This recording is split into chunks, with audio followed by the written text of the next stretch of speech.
What's good, everyone? It's Steve from Sneaker Tech Talk, back with another video today. And for today's video, we're going to take a quick look at the performance review of the Under Armour Curry 2 Retro. Alright, so starting things off with the performance review of the Curry 2 Retro, we will start with the traction. This does have a herringbone traction pattern. As you can see here, it kind of zigzags in every which way. As far as indoors on how this performed, I did play about 11 hours in these so far, and they performed pretty rock solid. The only thing I will say is that you will have to wipe, because this pair here did collect quite a bit of dust, but after a quick wipe, they're gonna hold you down really good on the basketball court. The one thing I will mention is that this rubber compound is pretty soft, as you can see here. It's pretty pliable, so I don't think I would bring these outside, but as far as inside goes, as far as your lateral cuts, your forward movements on clean floors or dirty floors, I will say you have to wipe, but they do hold you down great on court. So as far as the traction goes in the Under Armour Curry 2, I would have to give these a very solid 8.5 out of 10. So as far as the cushioning goes in the Under Armour Curry 2 Retro, these do have the charged cushioning from heel all the way to the forefoot. How this performs on court, I actually liked these better than the originals. I found the retros to have a lot more of a plush cushioning setup in the back. I don't know if it's just because it's a bit more of a mushy setup or just soft all the way around, but I really enjoy the impact protection at the back of the shoe. Now in the front of the shoe, it's a completely different story. This shoe is all about court feel in the front of the shoe. Obviously, Steph likes being close to the floor, and you're gonna get that here in the Under Armour Curry 2 Retro. So you're not gonna have a ton of impact protection up front, but you're gonna be very close to the floor, similar to Kobe's shoes of the past, or even the New Balance 2A V2. That shoe might just be the closest shoe to the floor in the forefoot, and the Under Armour Curry 2 might just rival that shoe. So as far as the cushioning setup, it's bouncy in the back, at least for me it was. A really close shoe as far as to the really close to the floor in the forefoot. So I really wasn't mad at it, but I would have thought it would be pretty cool to see Micro G make a comeback, because for me, I found that to be Under Armour's best cushioning system of all time. But charged is not bad at all, especially here in the Retro. I think they tweaked some things to make this cushioning setup just a little bit more bouncy. So as far as the cushioning goes in the Under Armour Curry 2, I'm gonna have to give these a very solid 8 out of 10, because for me, for the 11 or 12 hours that I played in these, I actually really enjoyed this setup. As far as the fit goes in the Under Armour Curry 2, I found it to be very much a one-to-one fit. It does have that Speedform material in the back, so it's very thin and it fits very closely to your foot. And I would say that they do run true to size, but slightly long, because these are a 10.5, and my toe, I have about a full width of a thumb. I would say you might be able to go down half a size in the Curry 2 Retro, but if you can just try them on, I would recommend that. But if you're ordering online, I would say go true to size and you're not gonna have any issues at all. Another thing that's pretty cool about this shoe is it is somewhat wide foot friendly.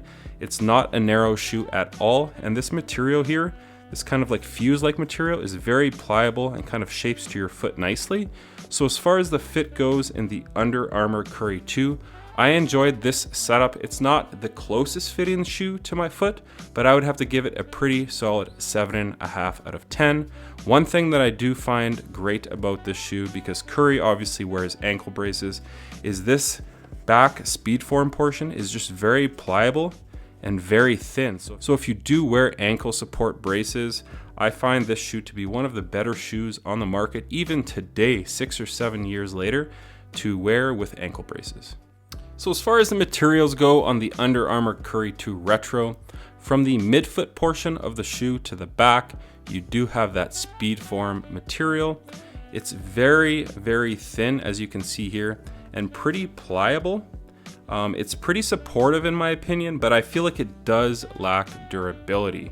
At the front portion of the shoe, you do have a really thin, it's almost like a micro thin fuse material, which is again super pliable. It really shapes to your foot nicely, and I find the front of the shoe to be more durable but lacking the support, whereas the back of the shoe is more supportive but lacking that durability. I wouldn't have minded if Under Armour went with a full Speedform upper.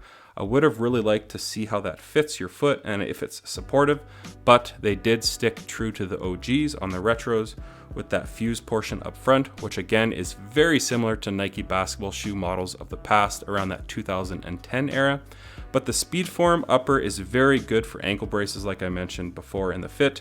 It's very pliable and it opens up very wide at the ankle collar, as you can see here.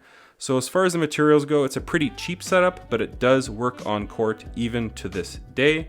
So as far as the materials go on the Under Armour Curry 2, I'm gonna have to give them a 6 out of 10.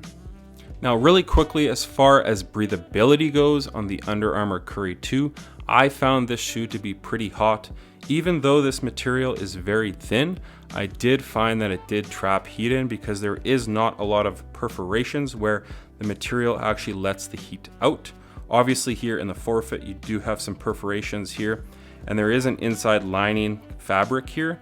But as far as that fuse material, there is a bunch of perforations here on the lateral side, at the toe, and at the medial side. So it did let some air out there, but overall I found that my sock was pretty wet after I had played about 2 or 3 hours here in the Under Armour Curry 2. So as far as the weight goes on the Under Armour Curry 2, this is a size 10.5, and these do come in at 14 ounces even. So for me, this is a pretty lightweight shoe all the way around. I actually didn't even really notice this shoe on foot. It was a pretty lightweight shoe, and I would say it's a non-issue as far as the weight goes. So as far as the support goes on the Under Armour Curry 2, it's really nothing special, but it does work on court even here in 2022. So starting at the back of the shoe, this is kind of a high top at the eye stay, and then it does drop almost to a low top at the back of the shoe, sorry. So this kind of adds some great entry for ankle braces. Obviously Steph wears ankle braces, so the overall entry of the shoe is very wide, but that's as far as the height of the shoe. As far as the support goes in the back, there is no internal heel counter. Obviously you can see here, the Speedform is very pliable and it kind of moves easily. You do have that external heel counter. It is very pliable and soft, as you can see here. It does get the job done, but it's nothing overly rigid in my opinion.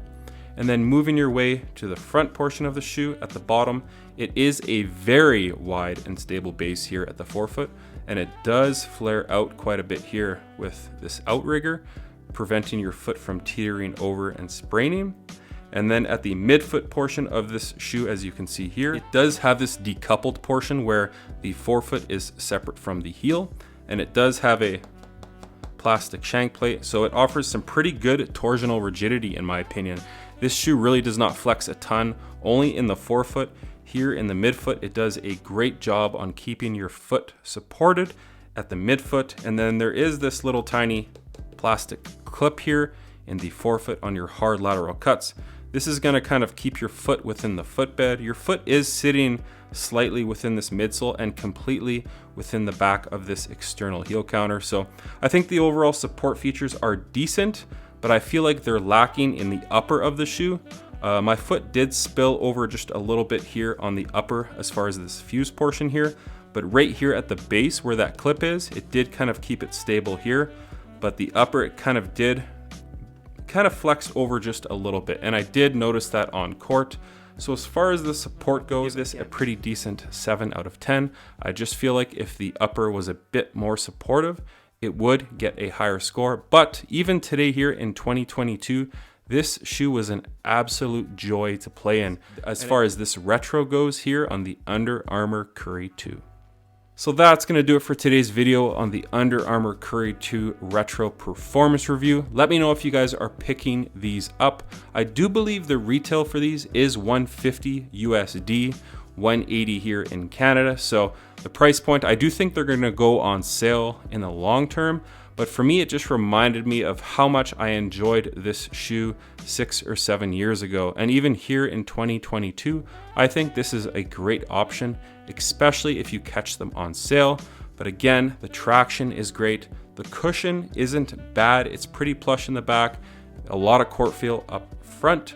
Materials are pretty cheap, but they do work on court. The overall fit being 1-to-1, I enjoyed it, and it is wide foot friendly.